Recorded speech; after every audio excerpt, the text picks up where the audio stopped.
information here before you, you have to make some specific action recommendations.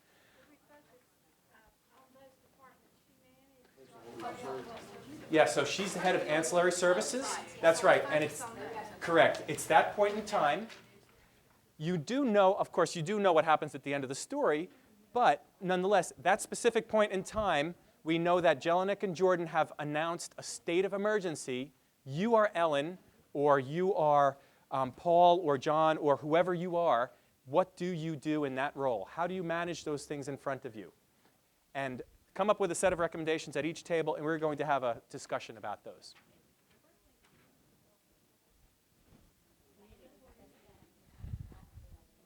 Ideas from you.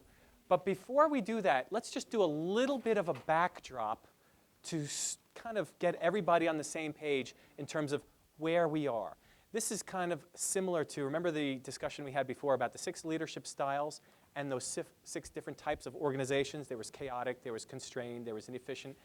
Let's shape the state of the union that they are in 2000, okay? So help me, from 2 different perspectives, describe for me what's going on at this point in time, internally and externally, that's really contributing to this crisis. Right? Let's start on the left-hand side first, what I call the market conditions. So take a look at the data. What is causing this tension? Didn't 22 hospitals close? Sorry? Didn't 22 hospitals close? So in the market, there were hospitals that, that's right. So external to this particular hospital, there were lots of closings, which of course could impact volumes, could impact a lot of other things. What else?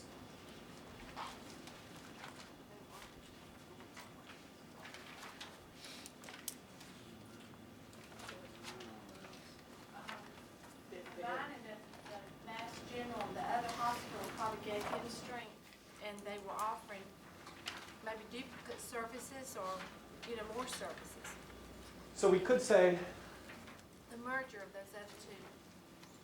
yeah, there's a merger that could, that's right, a merger could cause, it could be a boon or a bane, right? That's right. It could produce the need for more services. At the same time, it could cannibalize some services. So this could have, this like a stone in the pond that ripples outwards, this could have either positive and or negative implications. What else? Higher than their patients ratio. Higher than That would be operational. That's right, you're right, thank you. These higher than their volumes. Thank you. You had a lot of procedures being done outside the hospital by outside labs and all. Yeah, so where should we put this? Is that market or operational?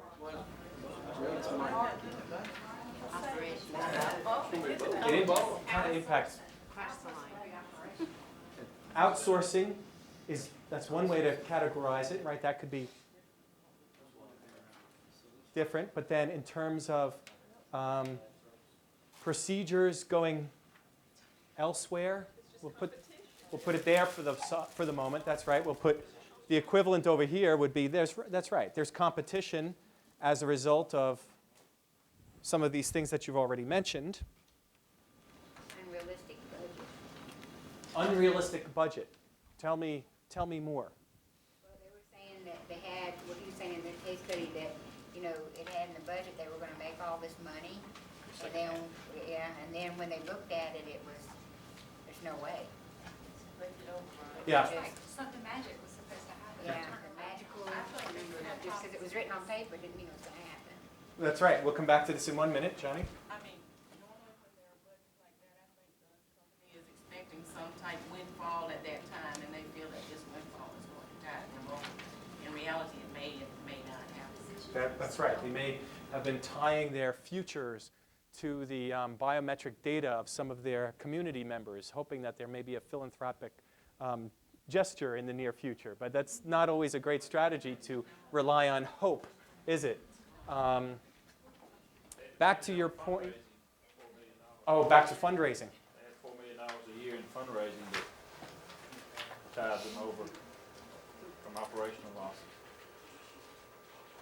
That's right. So there's some of that kind of indirectly related to the budget. What we heard was at the very beginning there is this estimation of shortfall for a few years, and then as we heard Mr. Jordan say, well, when we looked back, we kind of peeled away the onion. We saw that these estimations are not really accurate. So suddenly we jumped from a negative $1 million to a positive several $100,000, at least for the next few years. It was not very clear. What else? You've mentioned from the market perspective, there are closings, mergers, there's competition going on. How about the pay rate? Yeah, people are, again, of course, is it the right thing to value people and show them that through pay raise? Yes. That always has to be in conjunction with the changing realities of the community, right? Because again, when the pay rate is too high, of course, everybody wants to be paid more than less, but what happens is that impacts competition in the region too, and it also impacts the bottom line. So there was, there were some salary issues that are compounding the problems. Anything else? They were saying something about, that they were sort of, he said he had to be bold and everything. It was like people had their own agendas. And in one department was, like she said she was lucky she had and the thing that she had a revenue generating department, but it's still other departments are gonna affect, doesn't matter how good revenue generating, if other departments are falling, but it was almost like they were on their own, like you said. Silos. In their own silo. So we'll put that on the operational side. Gene, did I hear you say, or did somebody say supply? I was just going to say supplies and expenses are 28% of operating revenue. Salaries and compensation was 61.6% of operating. What was that last point? Employee compensation and benefits, 61.6% of operating revenue. Yeah. So there was the benefits issue, definitely. Changing. Improvements that wasn't gonna generate any revenue. That's right. So they had to reevaluate basically which operational initiatives they were really going to continue going ahead with. And there was also the reimbursement issue, right? Changing reimbursement. So, and physician relationships, definitely, all of these things. So this is a little bit of a backdrop to what happened next, which is, describe for me now in response to that. So again, think about this as one of those segments of the pie that you matched a leader against earlier. Remember? So that's the segment. That's the State of the Union. You need all of those leaders. That's right. But now characterize for me what the response was. Remember Jelinek and Jordan? We saw a little bit of a preview there. Based on this, they came in. They're two people who are not necessarily of that location, even though they're from that vicinity. So what are the top priority items? That's right. There's the 10-10 mandate. How does that work? That was their estimate to break even within a year.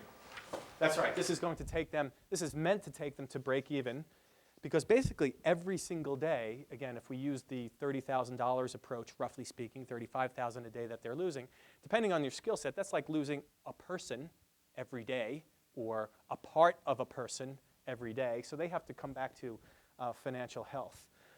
What else are their top priorities, these two gentlemen? That's right. Just 1 second. So communicate that to create urgency. That's exactly right. Now, this is something, this is correct. But generally speaking, that's really abstract. Just as I gave you an example this morning, some of you shared some other stories with us. I gave you the example of what happened in Rwanda. We want to communicate. So, help. This is really hard, right? How to create urgency. So specifically, how do they do that? How did they create the urgency? At this point, they told the truth. Yeah. So this is they're creating this vision. They're telling you, look, here's our baseline. There's vision with kind of a baseline. Right? So here's where we are today. Think back even before these two gentlemen created a vision. we know that they're bleeding cash. What is your assessment? And this is kind of before the story. What is your assessment as to why they're bleeding cash so much? They were complacent. Complacent. No one really knew.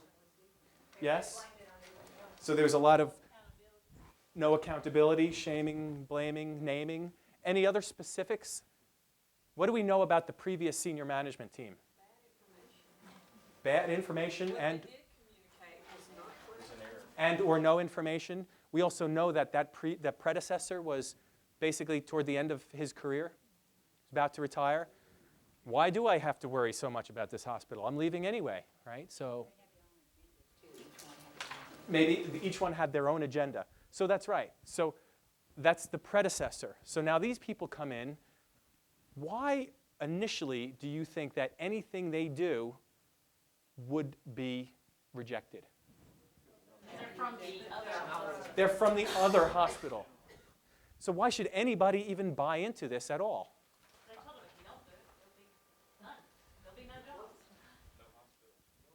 That's right. So that's right. So he's trying to create some accountability. We'll just put the spell checker on hold there. Anything else that Jelinek and Jordan set out to do as part of their initial agenda? They stopped spending. That's right. Stop useless spending. Yeah, I was gonna say, Environment as opposed to salary. they asked the team. They What asked the can you team. That's right. They got a team buy-in. Hard to do. You just told me that they're outsiders. Why should I be part of this team? Okay, you're telling me that I'm going to get fired, but so what? We had a team in here before, and we had lousy revenue and lousy cost overruns. What's different now? I'll still have my job.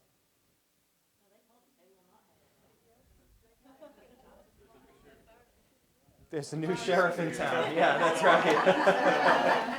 So here you have some of the challenges. Some of them are internal, right? All of these things. Some of them are external. So now we've got a state of emergency. Talk about creating urgency, right? There's the 10-10 mandate. And it's within a very accountable period of time, right? It's basically from November to December. There's a month. And what he does is, I like what you said about the team. The team is meant to propose all of these solutions, these cost-cutting measures, these revenue-driving measures. So now join me over here. Ellen. Ellen is now at the center of the world. And I asked you to be Ellen. So this is when I would like to hear from you, even though you know kind of how the story ends. I mean, you may have done some things differently. What I would like to hear are from different people what your first recommendations are, and then I'd like to hear from the others why that would or would not work.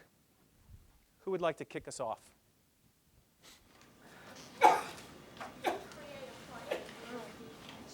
So create a plan for your communication. I think you need to think about it before you do your presentation to your staff. You need to think about the questions and just come up with a plan. Okay. Who is this plan for?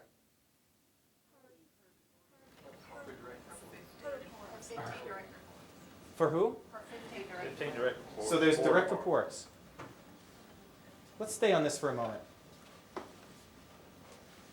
Who else does Ellen need to keep in mind as she's putting a plan together? Staff? Who else? Other departments. Other departments like? That she assessed. Patient care. Ancillary? Patient care? Finance? Who else? Board members?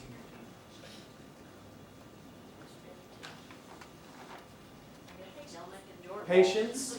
Oh, nice to keep patients in mind. Yeah, let's.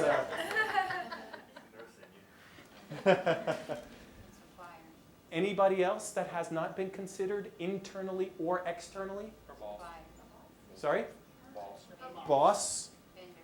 Yes. There's boss. There's vendors. Boy, that's an enviable position, huh? Suddenly, look at all of these relationships that have to be managed. Any one managed incorrectly or less so could throw this whole balance out of kilter, right? So keep going. So you told me we have to create a plan. So I'd like to hear about this plan that perfectly marries and matches all of the needs of all of these strategic groups perfectly, finely, by dinner time. So tell me more. Let's hear from you. What else are your recommendations? Create a plan. I'd like to hear the plan. Take your directors and redistribute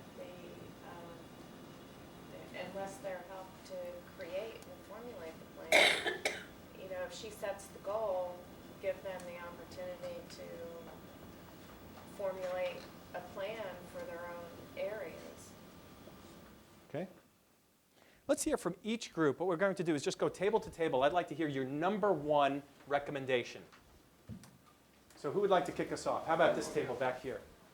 What was the first thing that you did? Immediately meet with your direct reports. So immediately meet with the direct reports, with the goal being? 10-10 mandates.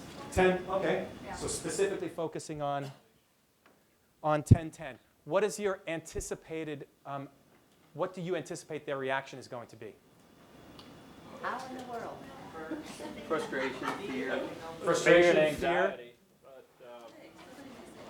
you gotta get the ball rolling so you get their input, give them a timeline to get you their information.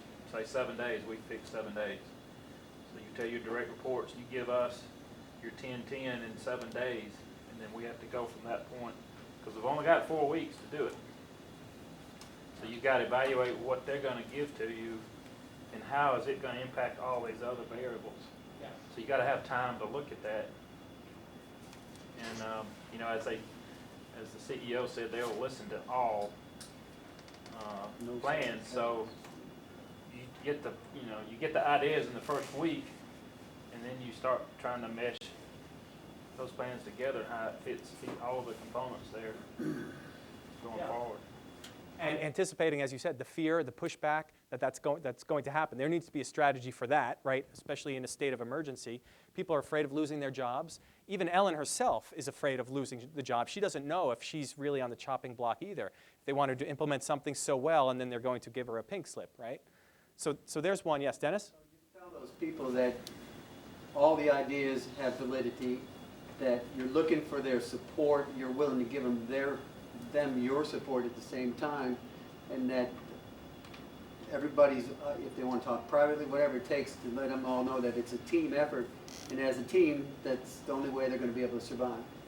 Yeah, so focusing on the team, again, back to the competency wheel, sharing the information openly and transparently, definitely a strong strategy. Well, let's hear from this team. Any one recommendation that you had here? We pretty much said that. Oh, you're not allowed to log roll. That's not allowed here. Give us another 5 minutes. What did you do? What was one of your recommendations? Different from what we've already discussed.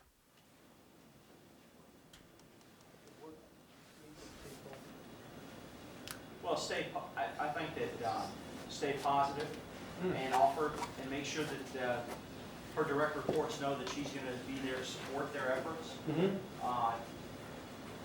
And, you know, like I think John said, no stone unturned. We'll look at everything and we'll evaluate it. We'll prioritize from there. So you're laying out the plan again, being supportive. I mean, don't underestimate the value of positive thinking. I couldn't agree more. This person, again, thinks she may not be there she doesn't know. But nonetheless, she's saying, you know what, I'm taking on this challenge. I'm here now. I'm going to do it. Definitely. Okay. Yep. And that's something hard in healthcare, isn't it? Because we've got people's lives at stake. And sometimes that's the natural tendency. But opportunities to take risks in terms of procedures and how we approach problems. Yes. How about if I come to this team? Any one recommendation? We talked about having a positive scan, a vision, and you also got to make your staff let your staff know that they're a part of this, and have their buy-in as to their giving ideas as to. Yeah, definitely get buy-in from them so they know that their ideas are being heard. And actually, this is a great way to drive up morale, right? Because now we've got some cost-cutting measures, some potential revenue opportunities. They came from us.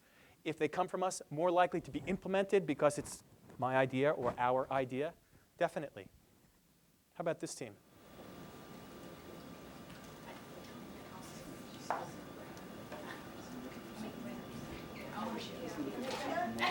You wrote it down. Just create ownership. Same way, get their ideas, because if you're right, if it's their idea and then and you give it validity and give it a try and bring it to the table, everybody vote on it, whatever. That's a better way instead of dictating.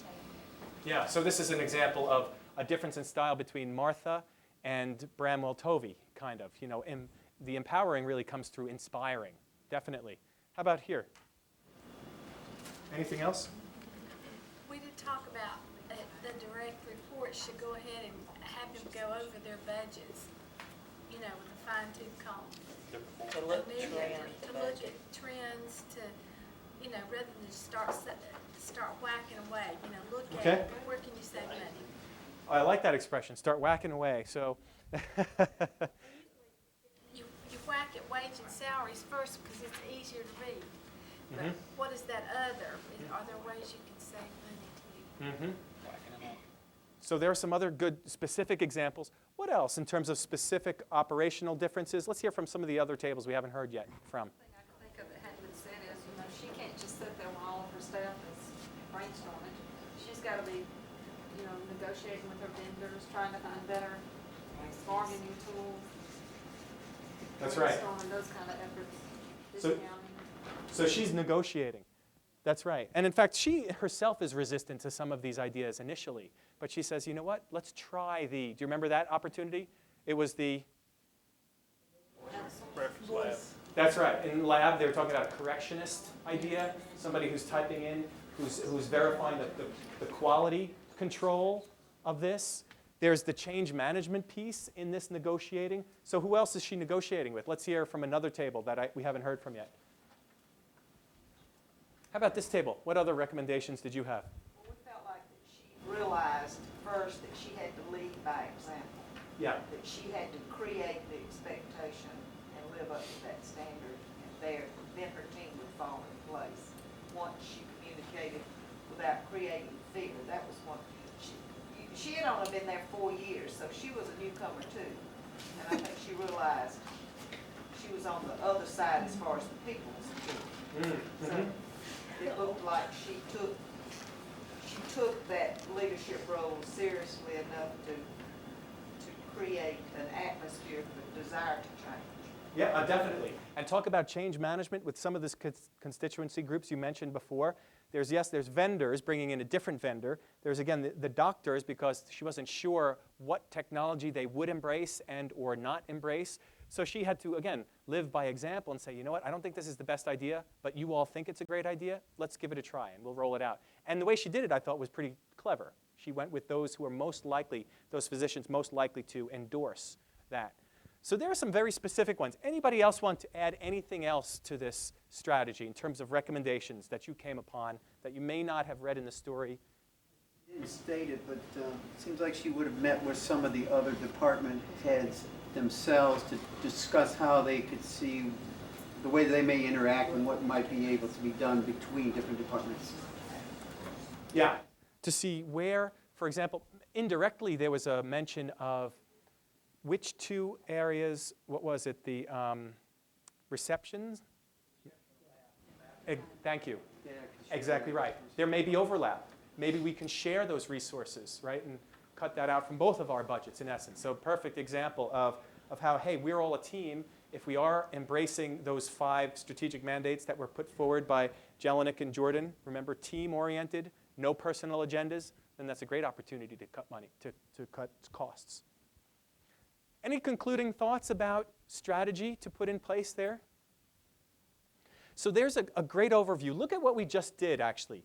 What you did is, and I'm sure you do this on a day-to-day basis, kind of a concluding summary for this point in our discussion is that you first clearly identified what the environment looked like. So in other words, this is an objective perspective on the state of the union now, at this moment in time. This was in 2000. Things are not going well. In response to that, we had a mandate, 1010 mandate. This is what we need to do. One of the hardest things to do, we've been talking about, how do you create urgency and credibility? And if you look back to some magazines that have come out on leadership, one of which is Fortune magazine, they said the #1 criterion for successful managers today, anybody guess?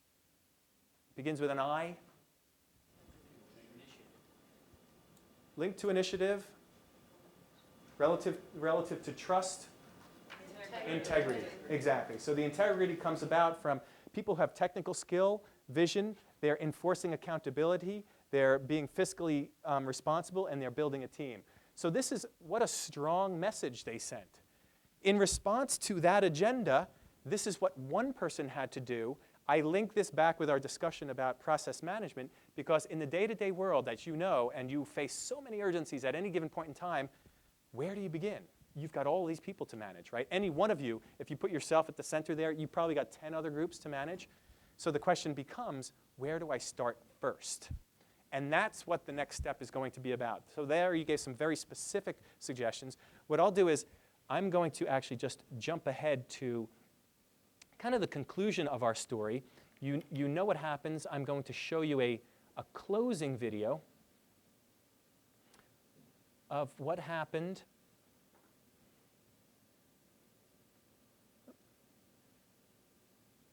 Excuse me for one moment.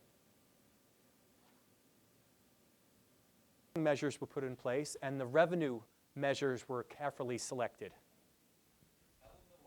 Director of Clinical Ancillary Services, had heard Jelinek and Jordan's assessment and taken it to heart.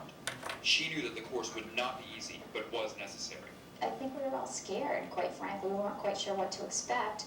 And frankly, we didn't know if they were coming in with an agenda to get rid of the management team in terms of the directors and so forth. We weren't really quite sure what was going to happen. A lot of uncertainty. She immediately sat down to work and called a special meeting with N.J. Ryan, manager of radiology, and Chuck Kennedy, the lab outreach manager, to explain the situation. The message I gave to my team was, this is the mission we've been given. We have the opportunity to do it. It's our opportunity to come forth with our ideas. We've got to do the best that we can and meet the deadlines and take it from there. So, I also saw it as frightening and scary as it was also a really good opportunity because we also knew that Mike was open to making capital investment in terms of technology that would generate revenues and so forth. So I remember some of the conversations we had in terms of this is also a chance to identify maybe some things that we haven't been able to get on the capital budget in years past, but there's revenue associated with it, and we might be able to move things forward that way. We had a group meeting, and Ellen had kind of rolled out the whole process that we need to make a reduction, and it was really just as she does so well.